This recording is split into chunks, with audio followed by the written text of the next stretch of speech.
Let's get you in the know with what else is making headlines here on your Saturday morning. 2 people are dead after a wrong-way crash in Ybor City overnight, and cops think that the driver was drinking before this. Tampa police say the driver and their passenger there were killed after crashing into several cars that were parked. Listen. All we saw was a car on 2 wheels with flames coming from it, coming up the one way, and that's what happened. That's all I know. We just covered for cover.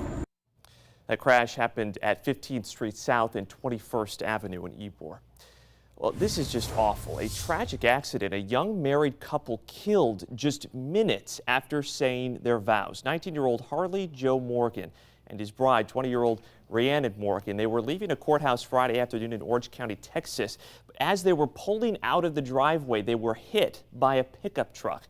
The groom's mother and sister apparently were behind the couple. They saw the whole thing happen. I was here, I watched it happen. Those 2 babies, the only thing that they wanted was to get married and start their life.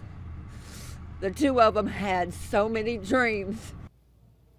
My goodness. The couple had plans for a larger ceremony in December to celebrate with all of their family and their friends. Also in Texas, a 6-year-old boy and his mother, who were at the center of an Amber Alert, found dead in a parking garage. Police say that they believe the mother, who did not have custody of the boy, took him, and he was thought to be in immediate danger. He was reported missing by his father 9 o'clock Friday morning.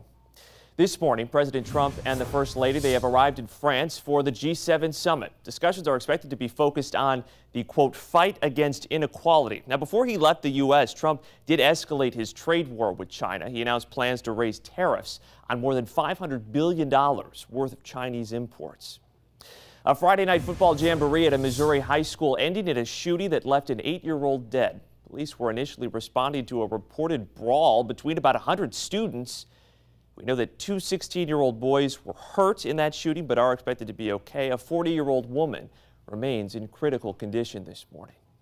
In New Orleans, turns out the cause of a serious drain clog was a car. Look at this. Construction crews, they were out there. They believe it had been there for years, and getting it out was not easy at all. It took 6 hours. And get this, crews believe there may be more cars left in that canal. Unbelievable.